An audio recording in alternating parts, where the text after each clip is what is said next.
Hello. I've been doing some manifestation work and healing work, and I've always been doing it in English, to be honest. Whenever I'm writing, whenever I'm doing any of those activities, I was doing it in English. And then today I was thinking, do I need to change? Is there anything in my brain that it's not working the same if I'm doing in one language or another? So my mother tongue is Spanish. I'm Mexican. I really think my professional life, my entire professional life has been in English. So most of my business has been with English speaking customers.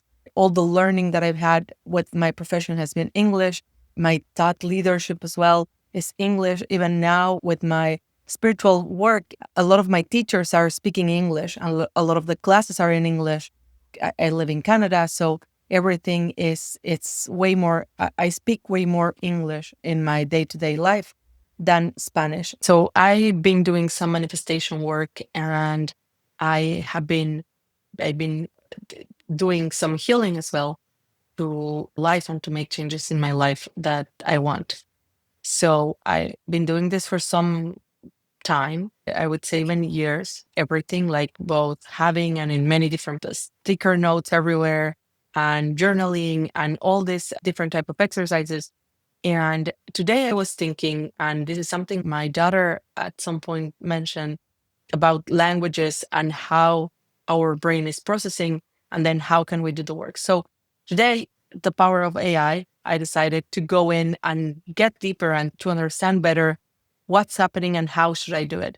So I found myself that when I'm doing the work, I'm always writing in English. And then even at times, let's say like voice recorded notes. And I know that this may sound a little bit phony, like I'm faking it, but really I just was more comfortable doing it that way.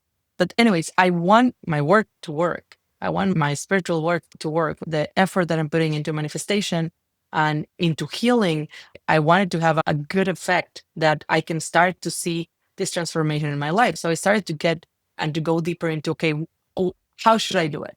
Because if it feels safer, I guess, and I wasn't aware of this, but I do feel safer to do it in English. But I wanted to know why.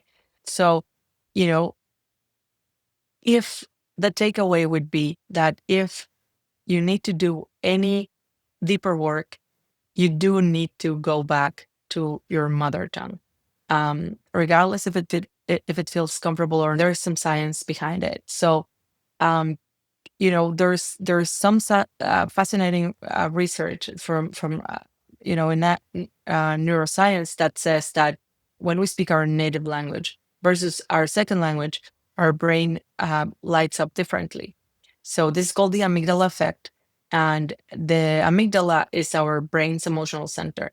So when we use our mother tongue, especially with emotionally charged words or concepts, our amygdala activates strongly than when we use a second language, even if we are completely fluent in that language. And the reason why um, is that it creates deeper emotional resonance.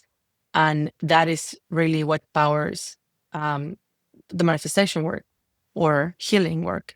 The key point is that our mother tongue is not just a language, but it's the language in which we learn to feel emotions, where we were told if we were worthy or unworthy, and receive messages about what's possible. And this became like building our earliest beliefs about ourselves and then the world.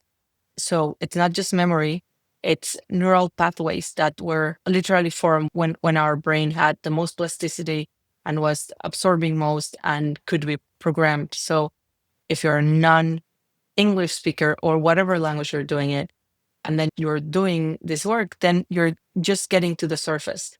Unlike when we go to our native language, and maybe it's not even just native, but mother tongue. Like, let's say you're born in a country, but your mom speaks another language.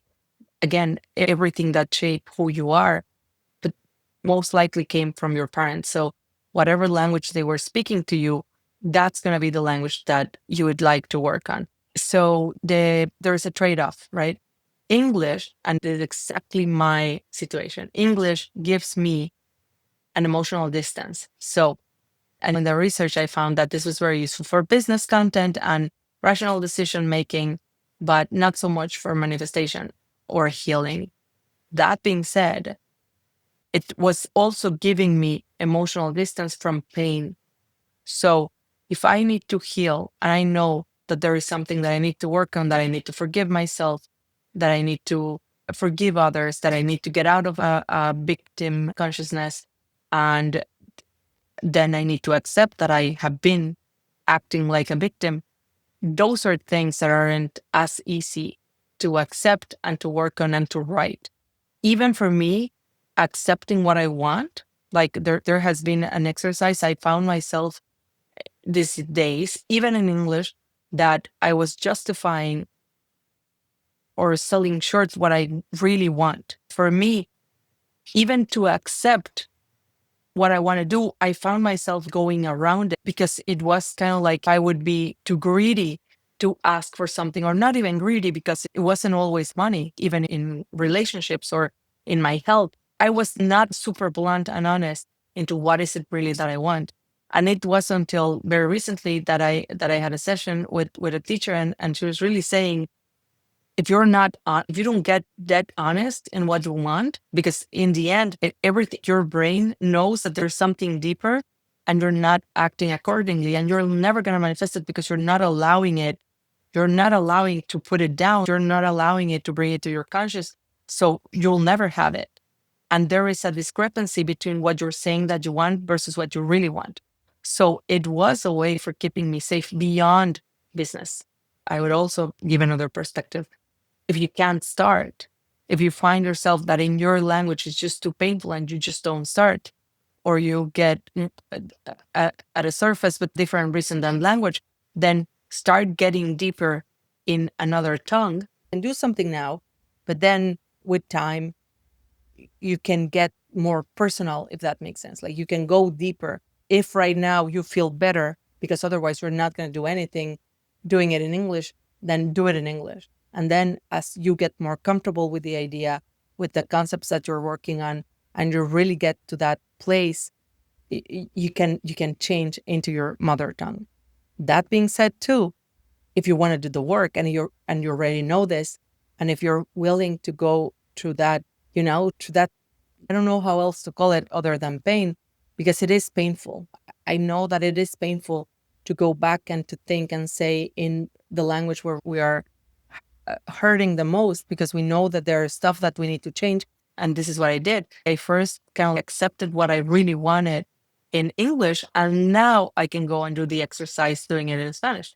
So I can start to get a more comfortable being uncomfortable, because I'd been already uncomfortable, but not in my language. So I felt like I had a security blanket that, and now I am ready to go into the next step. And the other thing too is now I have an intensity of need. I know that it's not going to feel great.